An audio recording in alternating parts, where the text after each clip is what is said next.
Hey up, it's Steve from that old Yorkshire geek, and it's 9 o'clock on a Friday night. Greenwich Mean Time. Elsewhere in the world, it's some other time, obviously. But this week we're doing the classic Hammer film, Blood from the Mummy's Tomb.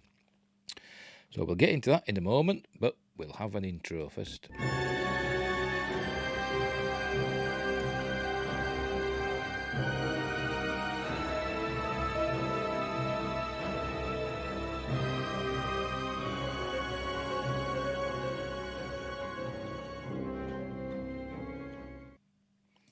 Right, I'm back.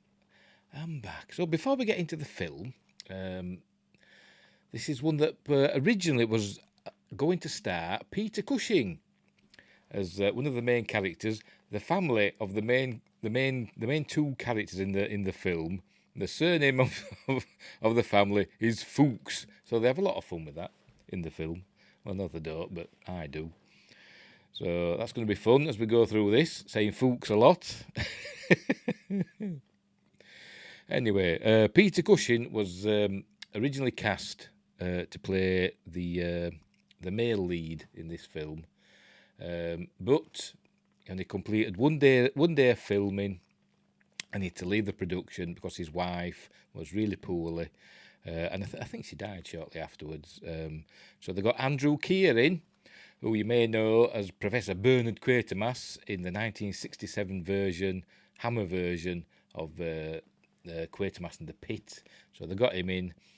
It's most famous, this film, for being a starring role, probably the only starring role really, for the gorgeous Valerie Leon, who I've met before at a convention, and I've got a photo here. Let me find it. I got an autograph and a photo. I'll show you the autograph first. No, I'm doing the wrong thing. Hang on, where are we? There we go. There's the autograph. You can see it says, "To Steve," whatever. Valerie, I can't read it from here, it's too small. But obviously it's some artwork from, I haven't done that. She had it on the table. From Blood from the Mummy's Tomb, and she signed that, which was very kind of her. Well, I paid her. And then also, I got a photo with her. There we go. There's me and Valerie Leon. Look at me, resplendent in my Stargate SG-1 cosplay. So there I am. But there she is. She's still super attractive, even though she must be in her 70s now, at least. But she's a lovely woman. And also in this film, it happened a lot with Hammer films and other films. But Valerie's voice was overdubbed by an actress called Olive Gregg. But they did that quite a lot. I think Caroline Munro quite often got overdubbed as well. I don't know why, because both of them have got lovely voices. So I don't know why they overdubbed them. Maybe they didn't have the right kind of voice that the producers wanted. I don't know, but she was overdubbed anyway. So you're not hearing Valerie Leon's voice, and she's got a lovely voice because I've spoken to her. So anyway, right. So we will get the film up. By the way, curiously, this film is seen as a bit of a cursed movie.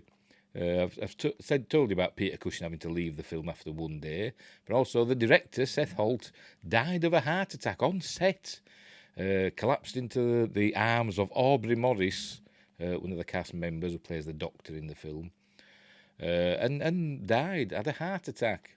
And this was after 5 weeks of filming, and then the Michael Carreras and the bigwigs at Hammer stepped in and finished the final week of filming. He's uncredited.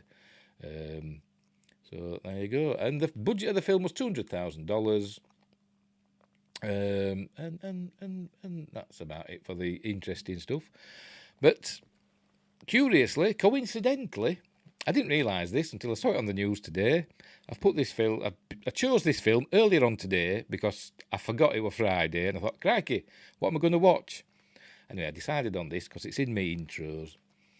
So I thought we'll watch Blood from the Mummy's Tomb. But today is the 100th anniversary of the discovery of Tutankhamun's tomb in the Valley of the Kings in Egypt. 4th of November 1922, they found the first step. They uncovered the first step that led down into the tomb. And a few weeks later, I think it was about the 26th of November, they actually got into the burial chamber and saw all the riches within. So there you go. But today, the 100th anniversary of the discovery of Tutankhamun's tomb, which is, a spooky coincidence because I didn't realise it at the time. Right, let's get the film up. There it is. Obviously, I'm not going to play the film. I say this every week, copyright and all that. But we'll go through it and I'll do my best to discuss the film with myself. By the way, don't forget to like and subscribe. Share the video and drop a comment in the chat or in the comments below, and follow me on my social medias and all that stuff. Hit the notification bell, etc. Right, so we start off with the opening titles. So we'll skip through these. We're seeing stars. It's based loosely based on a Bram Stoker novel, Jewel of the Seven Stars, which was remade in a film. Starring Charlton Heston in 1980 called The Awakening.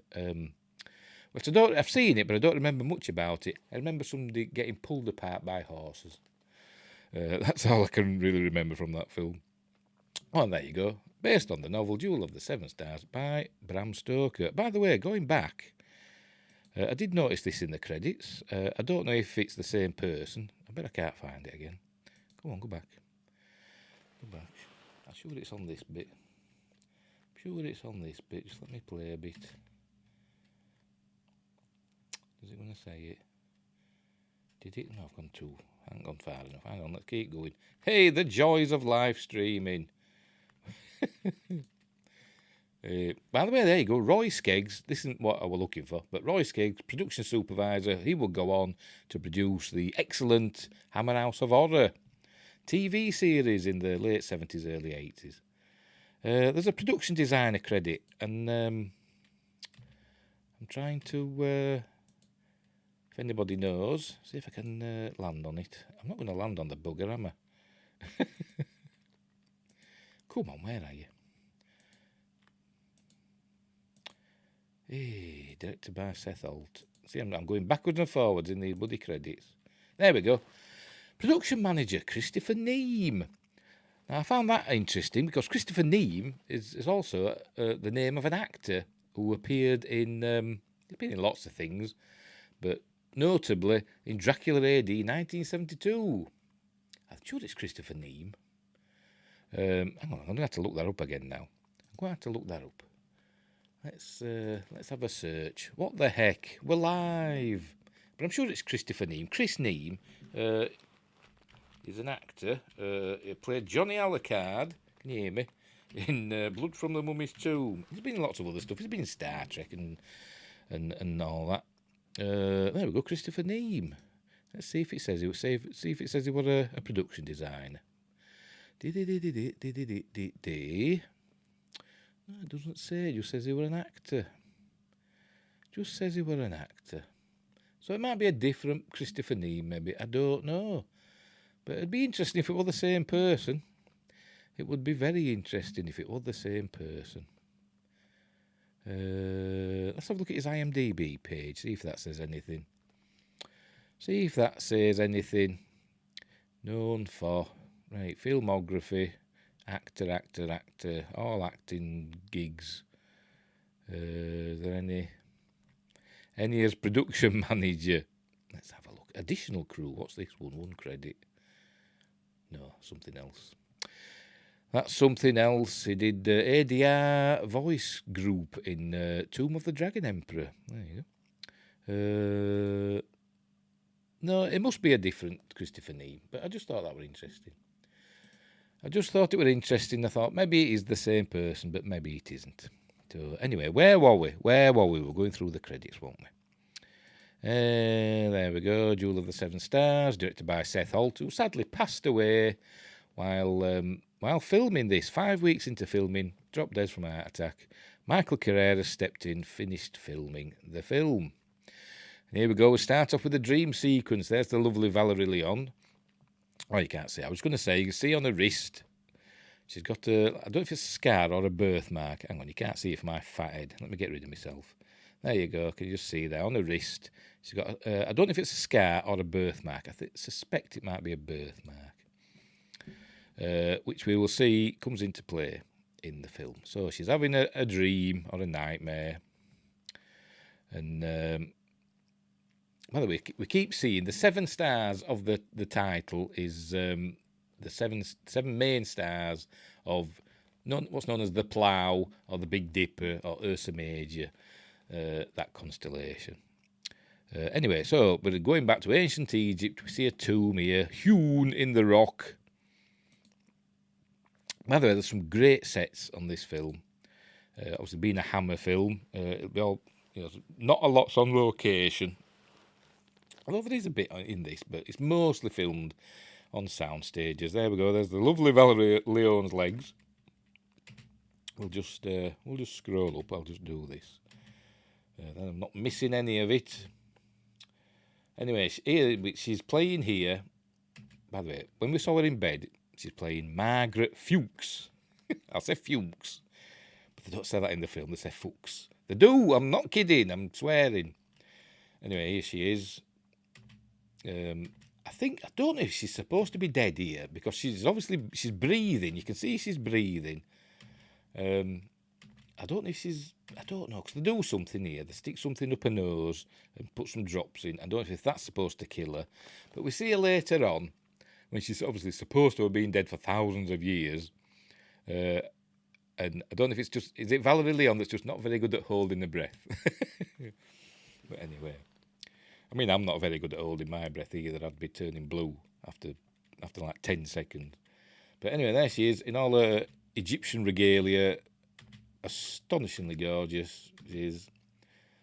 I mean, when I was a kid, when I was a teenager in the 80s, I had, how many were there? 3 or 4 starlets, movie stars that I had massive crushes on.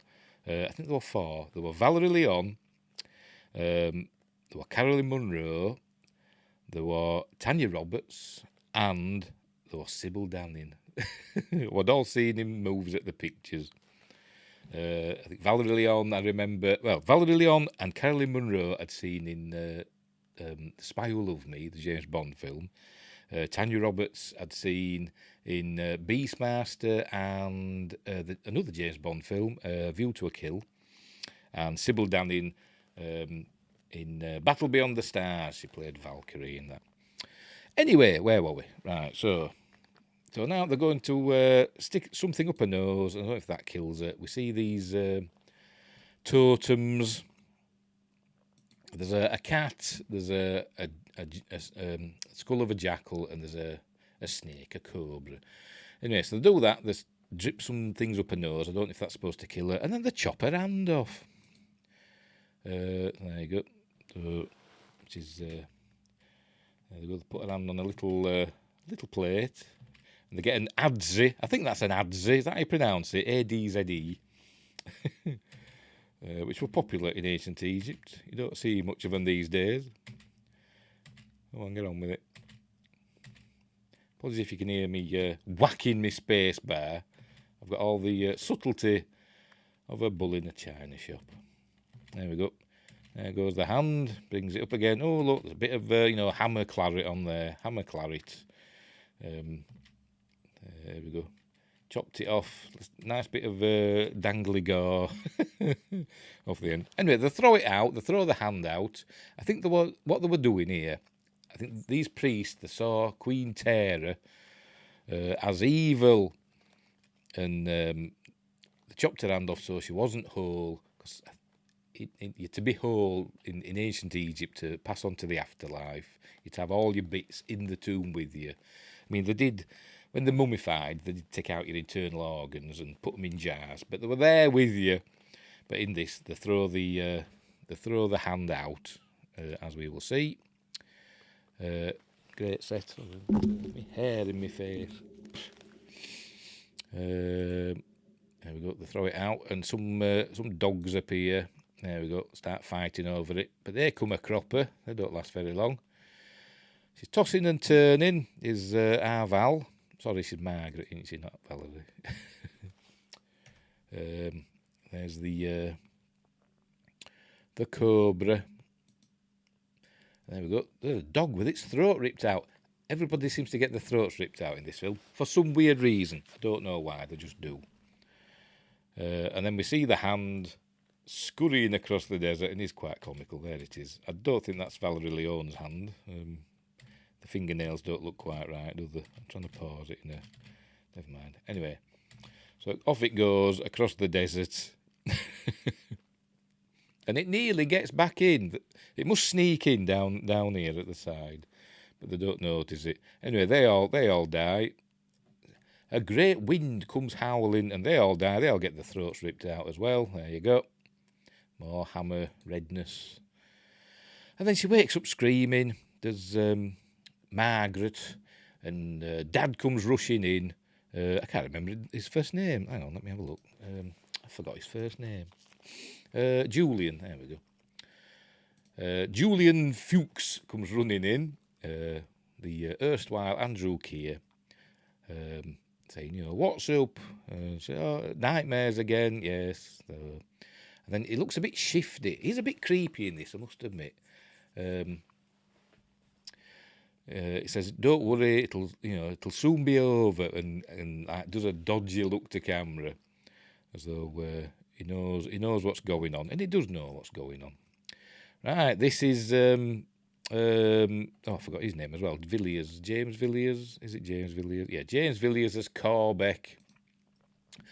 It's been in a lot of stuff as James Villiers. He usually plays some underhanded toff, unscrupulous. Civil servants, that sort of person. Anyway, he's a baddie in this, and he's been spying on them. He's in the house across the road, which just happens to be vacant, and he's spying on Julian and Margaret from there. So he's a bit creepy as well, because he was part of an expedition that opened up the tomb that we've just seen. By the way, you may notice that Margaret looks a lot like Tara. There's reasons for that we'll get to. It was part of the team that opened up the tomb, 20 years earlier or whatever. It might say. I don't actually know if it says how long ago it was.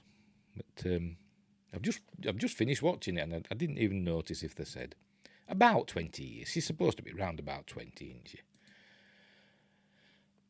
So he comes out anyway, so he's buggering off from there. Right, so back to Julian. He gives Margaret, it's a birthday apparently, coming up. I think the next day is a birthday, I do believe, or is it coming up anyway? So he gives her this ring, and it turns out this is the ring that was on the severed hand of Queen Tara. So he gives her that. I hope he's giving it a wipe over. But so he's doing that. Oh, there we see the. I don't know if it's a scar or a birthmark. I don't know. I think it's supposed to be a birthmark. But we'll learn more about her and the circumstances of her birth in a little while. Right, this we cut to a lunatic asylum. That's what they used to call them, didn't they, back in the day? We called a psychiatric facility these days. But back in the day, it was a lunatic asylum. And we meet these two nurses who enjoy their work a little bit too much. One of the nurses you might recognise as Gan from Blake 7. There he is. He played Gan in Blake 7. Is it Gan? The big fella that had the computer chip in his head. Anyway, one of the inmates, because they're not patients, they're inmates, aren't they? In this, there he is. He was also on the expedition that found Queen Tara's tomb, and he's gone mental. Then this is Todd Browning, named after the director of was it Dracula, the original Dracula, 1931, and also Freaks. I think he went on to direct Freaks, didn't he? Played by, don't ask me, I've no idea, Mark Edwards. Oh yeah, it said in the credits, introducing Mark Edwards, so it must be his first film. So this is his pad. I think he's there with Margaret. It's Margaret's boyfriend, by the way. There she is. And he's examining the ring that Julian's given her. Obviously impressed. He takes a, must have another look, because he's into archaeology as well. It's probably, maybe it's how they met, I don't know. But he works with another person who was at the dig 20 years ago. So I think they decide to go and see him. And but anyway, back at the asylum, I can't remember his name. Does it say? Hang on, let's have a look.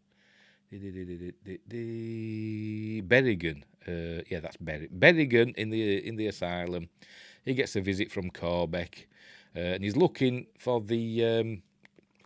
Each one of them has got one of the totems. So Berrigan's got the snake. Another chap, the chap that they're going to see, Dandridge, has got the jackal's head skull, the jackal's skull, and another one, a woman, Helen Dickerson. She's got the cat, the bast statuette. She's got that one. So anyway, he's looking for it, but I don't think he can find it, and he has to go. So yeah, I think he's basically threatening him. So anyway, so we're in some museum now. These are two nondescript characters. They probably have names, I don't even know. So this is Todd. He's showing. This is, I forgot his name already. Dandridge. I should remember that because it's Jerry. There were Jerry Dandridge in Fright Night, weren't there? So he's called Dandridge. Showing him the ring. He says, "Oh, where did you get that?" And then out steps. There she is. Out steps Margaret, and Dandridge has a bit of a conniption fit. There he is. Look, oh God! Because obviously he saw Tara in the tomb. By the way, it's called Blood from the Mummy's Tomb, but we don't see any mummies in this. There's no Boris Karloff wrapped in bandages, or gooey mummies a la Arnold Vosloo in The Mummy. There's none of that. There's just Tara, who just looks normal. She hasn't decomposed whatsoever in 3,000 years or whatever.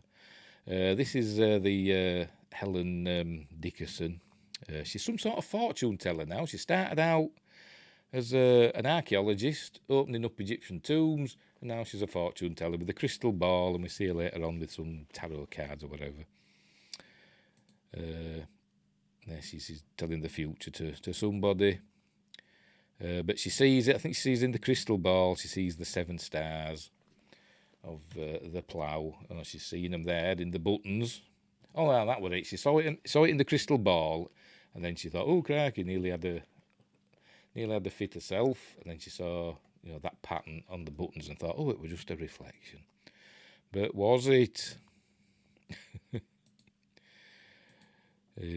Oh, there we go. There she sees it. Oh no, this is Todd. He's seen it in the ring. Never wanted to be a banana more in my life. Here she is, eating a banana. Look at that. She's asking for the ring back, by the way.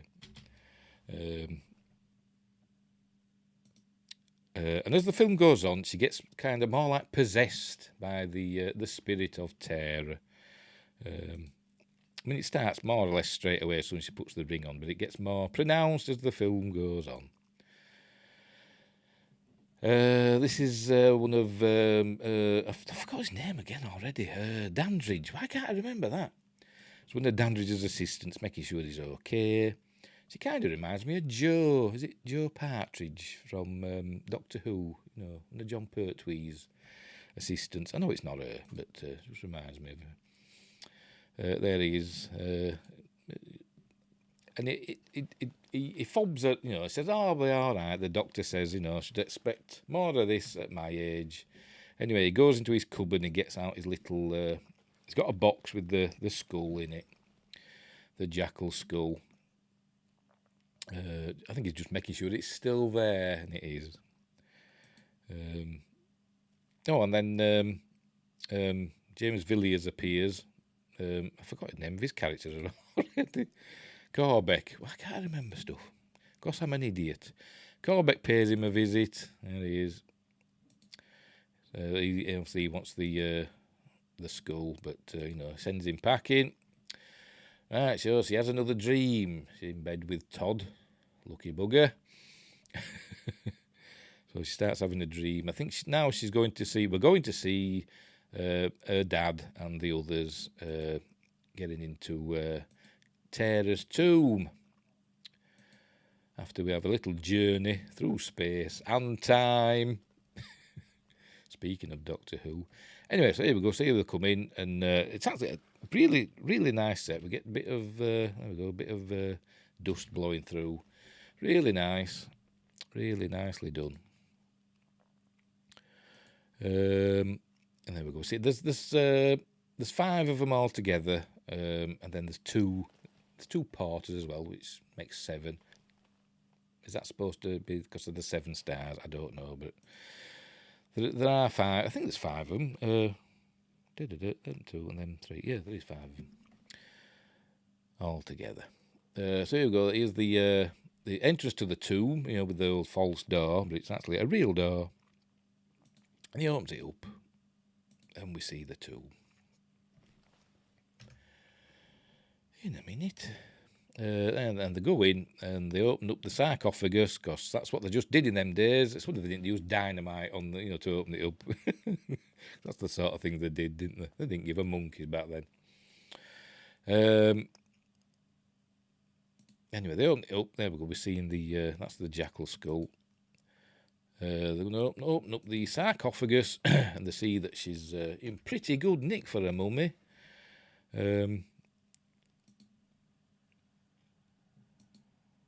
And we see, I think he'd found the hand there, by the way. That the thing hand, from the Addams family, that had found its way back into the tomb, and it was just on the floor by the tomb, by the sarcophagus. I mean, see if I can. He's picked it up as Corbeck, and that's where the ring's on there. So he just takes the ring off and pockets it. As I said, they don't give a monkeys. And as they opened the sarcophagus and gazed upon the face of Tara, Margaret were born in London, or wherever they are. Margaret were born. There's Aubrey Morris, the great Aubrey Morris. He's a crackpot. Overacting everything, but he's brilliant. But her mum, as Margaret's born, her mum passes away, and then actually Margaret died, but then her heart starts beating again, and Aubrey smiles. Hang on, there we go. This creepy smile. Anyway, then we cut back to the tomb. Oh, that's when I think she finds the hand here now. Oh no! She looks down, and in horror, and we see the bloody stump is bleeding. Let me see it in a minute. There you go. It's bleeding again. To show that she's, even though she's dead, she's alive. And that was when Margaret, the baby Margaret, back in London, came back to life. So there she is. So they wake up and she says, "Oh, have you had a bad dream?" And yeah, whatever.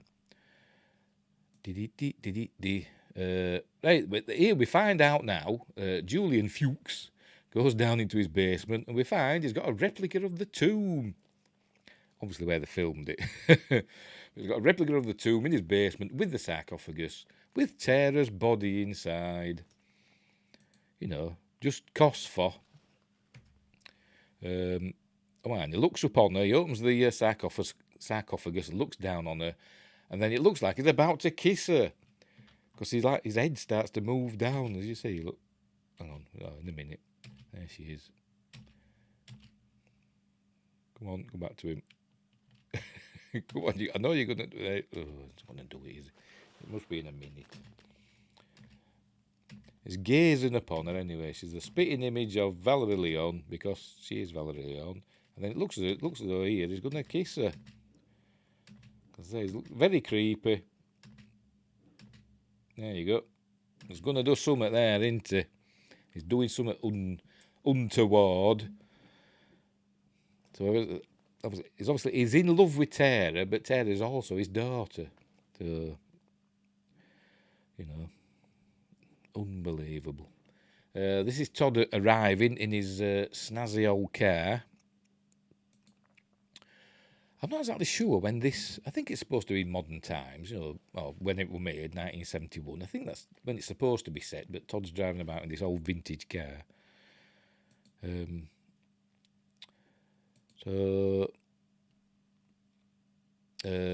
arrives, and we hear Julian scream. So they have to break into the cellar, and she says, "There's Margaret. We're never been in there. Nobody's allowed in there."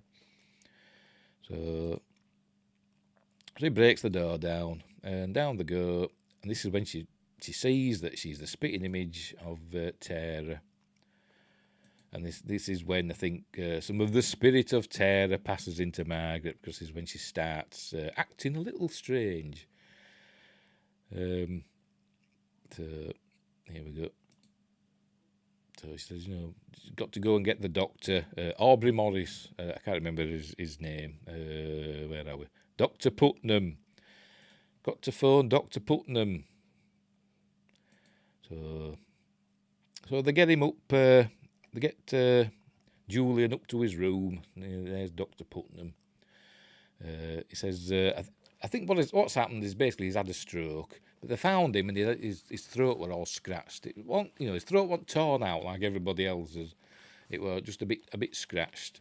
But it seems to have had a stroke, because for the rest of the film, it's not like his left side is paralysed. Anyway, she's putting that pillar under his head. She's not going to suffocate him. Looks like she is. But she's making him comfortable. And obviously Dr. Putnam wants to see things in 3D, because he's put his 3D glasses on. There he is, look. He's great. I love Aubrey Morris. He's great. He's in Life Force as well. He's been in lots of things, but he's in Life Force as well. And he's equally creepy in that. It's just his demeanour is just amazingly creepy, but brilliant. And he's also in She Creature, not the 50s version, or the 60s, whenever it came out. The more modern one with Carla Gugino and somebody else whose name I can't remember. But he's in that as well, among lots of other things. Right, so off he goes. He tells her, I'll come back tomorrow. Meanwhile, Todd's researching. Margaret's caring for Julian. And his eyes are open, but nobody's home just yet. And but he does come round eventually. He does come round. Right, so we cut to a little bit later. Margaret comes out of her bedroom clad in a skimpy nightie. I'm not complaining. Anyway, she goes for a midnight walk down to the cellar basement area, and she's going to have a look at Tara. Oh, but there you go. You see in the background there. That's establishing that there's a furnace down there, which comes into play a little bit later. So anyway, she's coming down and having a look at Tara. Looking well for 3,000 years old, isn't she? There she is, in all her gorgeousness. But then Corbeck arrives. Me and names. Corbeck arrives, and there he is. Obviously, I'd be struggling. I'd be struggling to keep eye contact. I would. I mean, it's Valerie Leon, for crying out loud. Miss High Karate advert.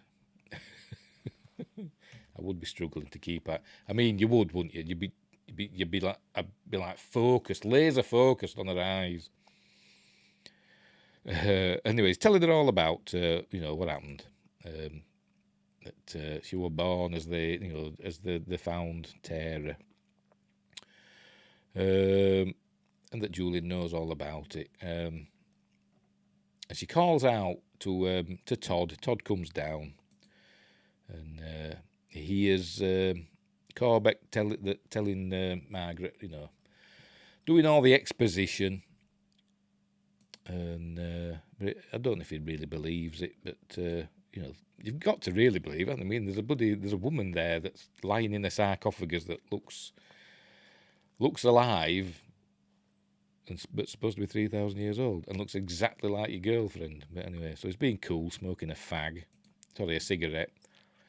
Like,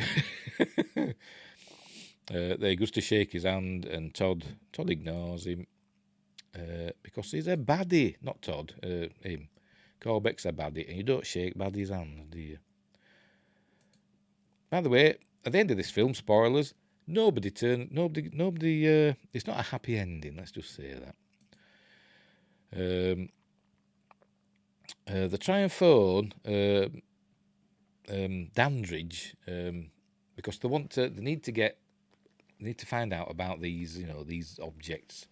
But Dandridge won't talk anything about it.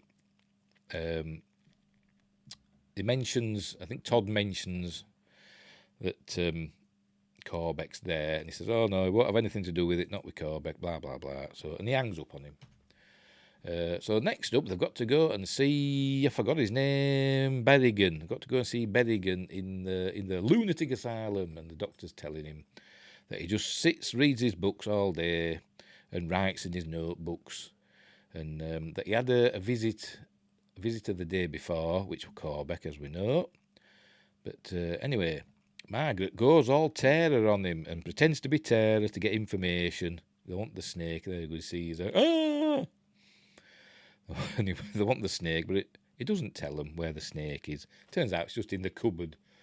So obviously, Corbeck didn't do a very thorough search, did it? It's just in the cupboard. But he's freaking out anyway, because obviously Terror's standing there in front of him. So all the nurses come in. Hang on, don't go too far. There we go. The nurses come in and restrain him, with gusto. Put him in a straitjacket, and they go. And the nurses, it might be in a minute, they get the snake out of the cupboard, because they said to him, "Oh, do you want your snake?" And they tease him with it. No, it must be in a minute. It must be in a minute. There's Julian resting. There's the doctor looking with his 3D glasses on. But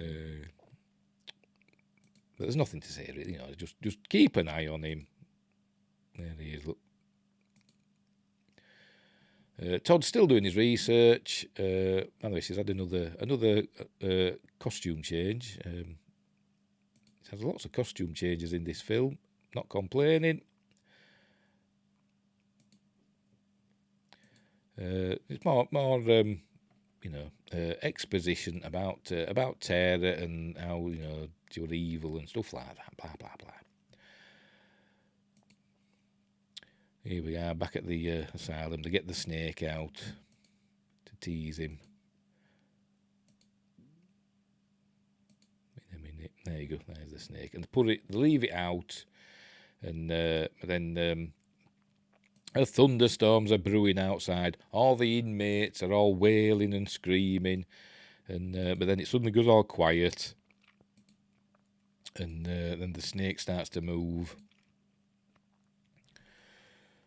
There it goes, and it gets him, and it lunges at him, but then we see him with his throat ripped out. In a minute, there we go. As it scrolls down, we see water dripping, and then the water changes to blood dripping. Don't know where it's dripping from. Dripping there on that map. Look, that Star Atlas. I don't know where that's dripping from because he's all the way over there, isn't he? Is Berrigan, as you can see.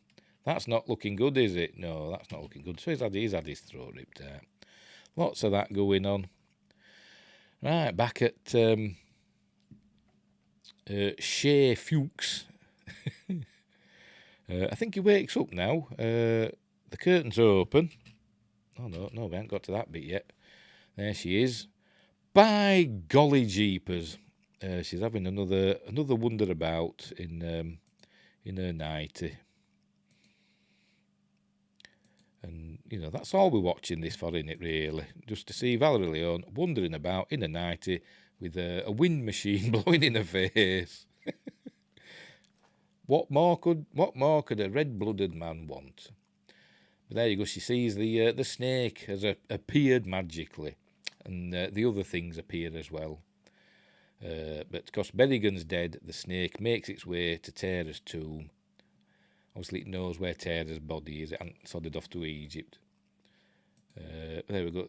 Next morning, he comes to. There's Julian. There we go. And he's talking. Says he can't feel his arm and all that. And he says the doctor expected that. So she's saying, she's got to find out what's going on. Tell me and all that, but he won't tell her. And she looks out the window and she sees Corbeck going into the house across the street, the one that's to let. So she goes and follows him, and but she's not acting like Mark. She's acting a lot like Tara now. I don't understand it really, to be honest. So he's playing along. He's Corbeck, and she says she's got to go shopping. It's not time yet to do, the ritual. He's got the scroll of life, apparently, to bring her back. She says she's got to go shopping, whatever that means. It just means she's got to go and see Dandridge, basically. But that's what she's going to do. She sees Todd. Todd's outside. He's just arrived. And she kind of fobs him off. She's not very nice to him here. Todd's not her favourite person at the moment. It's because she's becoming Tara. I think as her birthday approaches, she's becoming more like Tara and less like Margaret. So she tells him to, leave her alone, and she marches off. Todd sees where she'd come from, so he goes to check out the house, and he has a confrontation with Corbeck as well. And Corbeck pulls a gun on him. You can't see it there. There we go. You see it there. Pulls a gun on him. But nothing happens there. They part ways. This is Dandridge's assistant. She goes home, asks to make sure he's okay, and he says, "Yeah, of course he is." So off she goes. But then Margaret appears. Margaret / Tara appears in the museum. By the way, but before that, he's got to check on his skull. Got to check on his jackal skull. But Margaret, she's arrived, and he says no, and he climbs out the window, gets out into the fire escape in a minute, and as he's doing it, he kicks the box, and the skull falls down the fire escape. So he goes after it. So he's going looking for that. But then Todd appears at the museum. Margaret's just coming out, and she said, "I came to see Dandridge, but he's not there." So, and then she goes, and then he goes in. She says, "No point you going in, he's not there." So he goes in anyway, and obviously Dandridge isn't there. But he's noticed the window's open, so he goes out to check the fire escape, and then he goes downstairs, and we hear a howl. Did jackals howl? I don't know, but we hear a howl. So he follows the sound of the howling, and eventually he hears a scream. There we go. In a minute. In the foggy London streets. And he hears a scream, and he goes rushing, and then he's just seen... he's found Dandridge, all with his throat ripped out. Anyway, he picks him up. It's bloody strong, is Todd.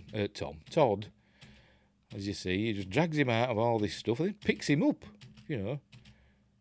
Wish I could barely pick up a bag of tatties. Never mind a full-grown man. You ready? Here we go. He must work out, must Todd. There we go. Look at that. Just picks him up. Wow.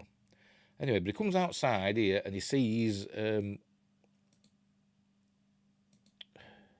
we go. We're going to see it now. He sees the shadow of a jackal. No, I've gone too far. Hang on. I'm useless. See, don't go far enough now. He sees the shadow of a jackal. There you go. Looks more like a greyhound to me, but it's supposed to be a jackal. Cracky. Ooh, that was close.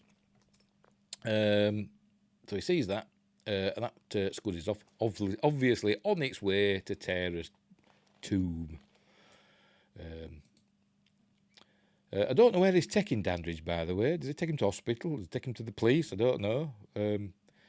Anyway, here we see Margaret / Tara washing her hands and taking a, strange pleasure in it. I don't know why, but those taps need cleaning, don't they? There's a bit of Duraglit on those taps. There she's washing her hands and seems to enjoy it, strangely. I mean, yes, washing your hands is good, but it's not exactly fun, is it? There you go. Right, so here she is in the tomb. Sorry, I've got a tickly nose. I mean, I'm going to have an argument. That's what my mum used to say. Nose is tickling, you're going to have an argument. She's back in the tomb. There we go. We see the jackal skulls appeared. She notices that in a minute. We get to see another look of the delicious Tara and the delicious Valerie Leon. There she's noticed the jackals appeared. So they just need the cat now from Helen Dickerson.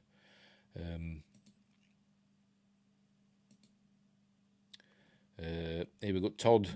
Why? Todd hits her here. Todd comes down and he says, it's gone too far. People are dead and people are dying.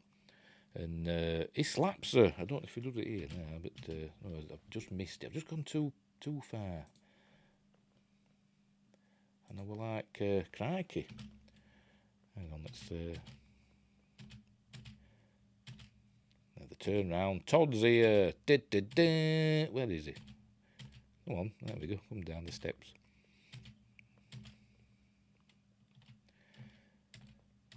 Oh, whatever. Anyway, he gives her a clout, which surprised me, because I thought he was a good guy with Todd.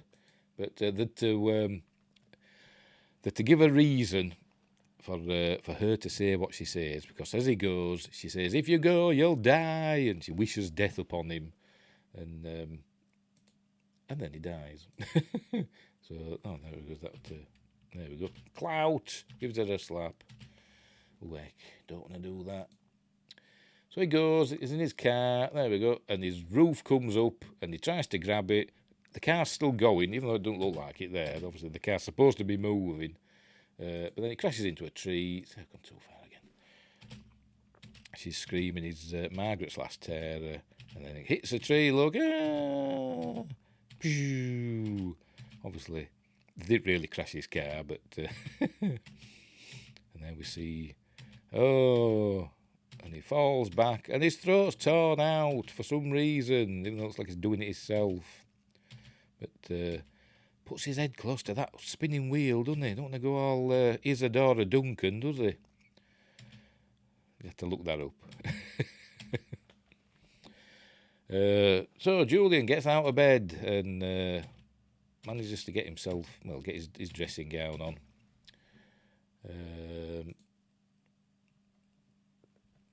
She's feeling a bit distraught, is Margaret / Tara, because she wished death upon Todd, and she regrets it. But he's all for bringing Tara back. But he wants to control her, you see. He wants to bring her back using the scroll and to control Tara because he wants the power, you see. Because he's a bad un. So that's what he's telling her. That they've got to go through with the ritual. By the way, she fainted then, and then he arrives and says, "What's up with her?" Oh, she's right. So they're all talking about how he's gonna read from the scroll and bring Tara back to life. And there she is, back in bed, having more nightmares. And the doctor's back, old Aubrey Morris with his 3D glasses, and he's going to give her an injection to calm her down. But Tara doesn't want any of that. So he tries to calm her down, but she's having none of that and throws him through the window. Hang on, I've gone too far now. Look, there we go. Oh, too far. She's thrown him through the window and, with that ping, and torn his throat out. Or as we'd say, his throat. That's how we say it in Yorkshire. He hears a commotion. He goes limping upstairs and finds Margaret's gone. Margaret / Tara's gone. And there's the body of Aubrey Morris. I can't remember the name of the doctor. Aubrey Morris is there. And but Margaret's running out into the countryside in her nightie. What's his face? Corbeck arrives and helps Julian get rid of the body. He says, use the furnace to get rid of the body because they don't want police involved. But that's what happens there. Anyway, thankfully, Helen Dickinson obviously lives within walking distance of Julian. Because Margaret goes there. She knocks on the door and there we go. That's in the list. Saturnine young man with nail varnish on. Hopefully some effeminate young chap. Let's Margaret in, and then Helen Dixon sees that she looks just like Tara, and she says she's come there for the cat. So she gives Margaret the cat and says, "Don't kill me, or don't have it kill me." But that's just what Margaret does. She strokes it. The wind starts blowing. He runs off. There's a saturnine young man, and Margaret leaves the room as well, and Helen Dickinson gets her throat ripped out. Obviously, people have got to be killed for the totem or whatever to go back to the tomb. But that's what happens there. Margaret goes running out again. I don't know if this is Valerie Leon or like a stunt woman or what. I don't know. It doesn't look like Valerie. Is it? I can't really tell. That's not Valerie Leon, is it? No, it's a stunt woman. Obviously, they didn't want Valerie Leon getting all cut in the outside. Corbeck arrives, sees Helen Dickinson's dead, because he obviously knew that Margaret were going to go there. Margaret goes back home. There we see that's what's left of Aubrey Morris. Julian must have managed to get him into the furnace by himself, because remember, Corbeck sodded off in his car. So Julian's managed to do that, half paralysed. What a man. Anyway, so see there, that's Corbeck's bag. He goes rummaging through it, and that's what we find. We find the severed hand, and the scroll of life. So he finds that. Now we see the cat's appeared. So that's all that we need now. We've just got to read from the scroll, and Tara will come back to life. There's the hand. He opens it up, and it goes, "Hello." So it just reminded me of Thing from the Addams Family. And he closes it again. So anyway, Fuchs comes back and Margaret comes back, and Fuchs takes the scroll and reads from it, and he says, "No, don't read from the scroll," but he does. But he doesn't read it in ancient Egyptian, just reads it in English. And then I was thinking, is he going to get stuck at the word like on the Mummy, where they say looks like a bird? And he says, "Oh yeah, Amenephis," but he doesn't. And then for some reason, Margaret becomes Margaret again. and they decide, it's not got to happen. So, and she's obviously having second thoughts, but I don't know why that happened. Maybe because they held hands, did Julian and Margaret. Maybe he gave her some of his strength. I don't know, but they decide that it's not going to happen. So they grab a knife that just happens to be there, an ancient Egyptian knife, and they stab they stab Corbeck to death, as you do. In a minute, after they've, this is them deciding. I don't know what they're down on hands and knees for, but they are. There we go. They get Fuchs and they stab him to death. Could have just taken the scroll off him, couldn't they? But it's too late. Look, her eyes have opened, and the hand, are we going to see it? Oh, I live, and then she grabs the. I think I've gone too far. The severed hand sort of reconstituted onto her wrist, so she's whole again. But then they've got two knives. Look, they're going to double stab her. So they're all fighting, but here they go. She's tearing out Andrew Keir's throat. You know what? I won't mind having my throat torn out by Valerie Leon. But anyway, it's Leon versus Leon now. So they're fighting away, and then there's a nice bit of spurty blood in a minute as the knife goes into Tara's. There you go. There's a bit of blood there. Goes into Tara's ample bosom in a minute. Get on with it. And in it goes. And she pulls it out. There's actually a bit of squirty blood, which surprised me. There you go. So Tara dies. Or does she?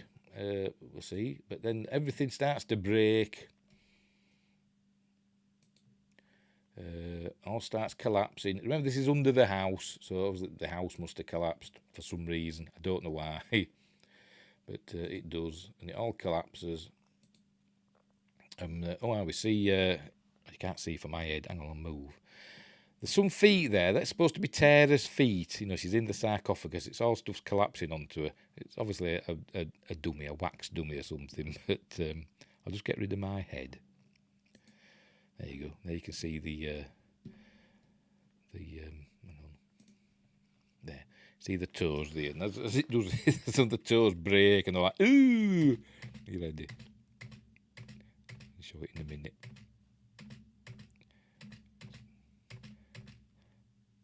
That don't look healthy, does it? That toe there.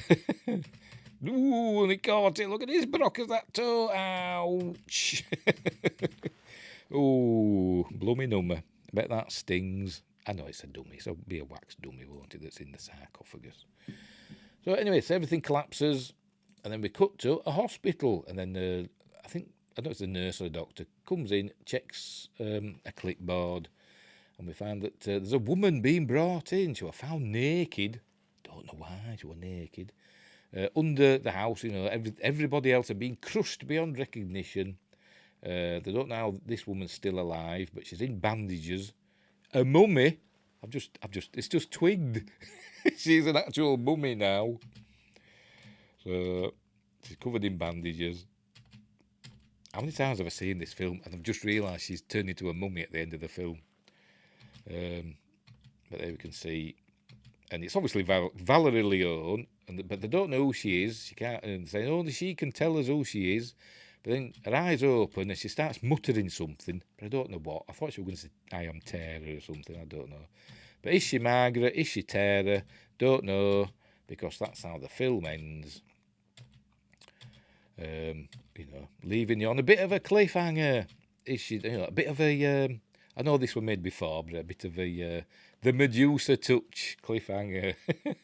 This is not writing wind scale on a writing pad. Because that's another good film, by the way. But anyway, I don't know what she's saying. She's like going, I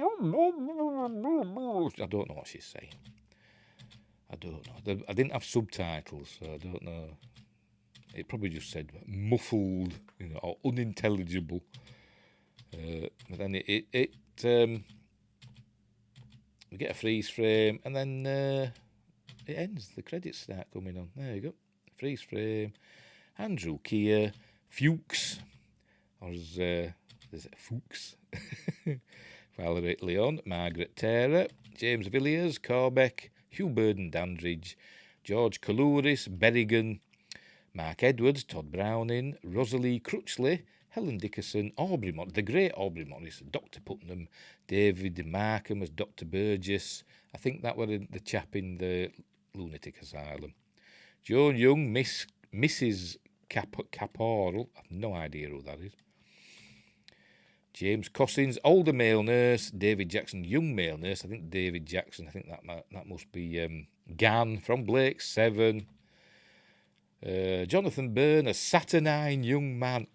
I meant to look up saturnine. What does saturnine mean? It's something to do with, is it like sort of smiling person? Is that what saturnine means? Let's look it up. I think it means you're smiling. You know, like a Cheshire cat sort of thing. Oh no, it means gloomy. Oh right. A saturnine temperament means gloomy. Relating to lead. Oh, I don't know. Well, it wants saturnine, wasn't it? I think that's who that's supposed to be. Is the fella that were with what's her face? Helen Dickerson. Well, I think that's who it's supposed to be. Anyway, whatever. Graham James, Youth in Museum. Tamara Ustinoff. Is she related to Peter Ustinoff? There you go, see her there. Look, Veronica. I bet she is. I bet it's Peter Ustinoff's daughter. Penelope Holt, nurse. Is she related to Seth Holt? Don't know. Angela Ginders, or Ginders, nurse. Text full of patient. And then we've got the priest that we saw at the beginning of the film. Madina Louis. Omar Amoudi, Abdul Kader, Oscar Charles, Ahmed Osman, Sultan Lalani, Saad Ghazi, and Sun Bronze Danny Boy played Todd's cat. I didn't even notice Todd's cat, to be honest. Maybe he was cut from the film. But that's it. That's the end of the film. And then that just goes to the end. I think it just fades to black then, I think. I do believe. Yeah. That's it, the end. That's it, that's the end. So, I pressed the wrong button again, haven't I? I got rid of myself. Right, so there you go. That was Blood from the Mummy's Tomb, a really, really good film, but I only really watch it because of Valerie Leon. What can I say? I mean, everybody watches it for Valerie Leon, even the women. But yeah, it's a good film. It's, it's interesting. It's an interesting story. Remade in 1980, called The Awakening with Charlton Heston. And to be honest, I can't remember what happens in that. I remember this one. Obviously, there's nobody like Valerie Leon in in The Awakening, is there? But there you go. So we'll leave it there. I do like that film. That's why it's in me. That's why it's in my intro for my Friday night appointment with Fear. That's why it's in the intro. So, I hope you enjoyed looking at that film and looking at Valerie Leon's heaving, I'll just leave it at that. And thanks for watching. So, don't have nightmares. Look after each other. And until next time, I'll say this.